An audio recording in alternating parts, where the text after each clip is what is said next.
শীতকালে যেই অতিথি পাখিরা আসে তারা আসলে এই ক্যাম্পাসটাকে আরো বেশি সুন্দর করে দিচ্ছে। আমরা শুধু কাক, চড়ুই এগুলোই দেখে আসছি, কিন্তু এই ক্যাম্পাসে আসার পরে আমরা এত এত পাখি দেখেছি যেগুলো আসলে আমরা এর আগে পরিচিত ছিলাম না, এবার এগুলোর নামও জানি না।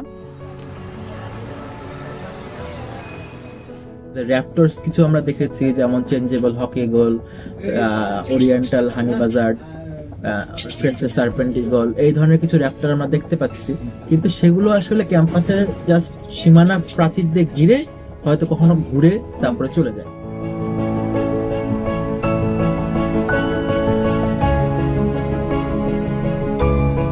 বিভিন্ন গবেষণা এবং রিপোর্টে আমরা দেখতে পেয়েছি এই জাহাঙ্গীরনগর বিশ্ববিদ্যালয়ে বিগত বছরগুলোতে বা আজ থেকে যদি আমরা 5 থেকে 7 বছর আগের কথা বলি, 300 প্রজাতির পরিযায়ী পাখি আসতো। সেখানে এই প্রজাতির সংখ্যা অলমোস্ট 30 থেকে 40-এর মধ্যে নেমে এসেছে।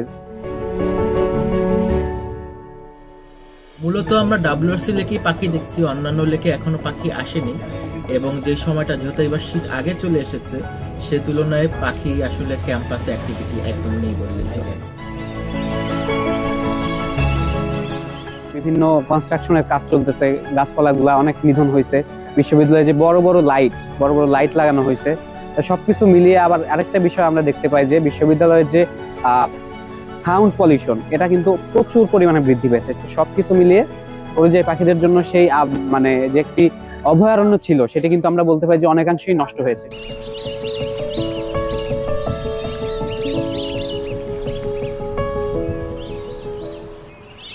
আমাদের জলজ যে সকল পাখি ছিল, ঝোপ অঞ্চলে যে সকল পাখি ছিল, সেগুলো কিন্তু আসলে একটাও আসছে না। Siberian rubythroat, Siberian stonechat, বিভিন্ন প্রজাতির ল্যাপউইং ইত্যাদি কিছুই কিন্তু আমরা এখন আর ক্যাম্পাসে দেখি না।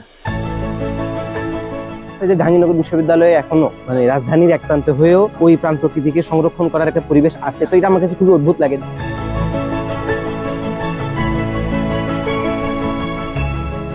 দেখতে পারিনি তেমন অতিথি পাখি, কিন্তু ইচ্ছা আছে, শীত আসছে অতিথি পাখি মানে সামনে দেখা।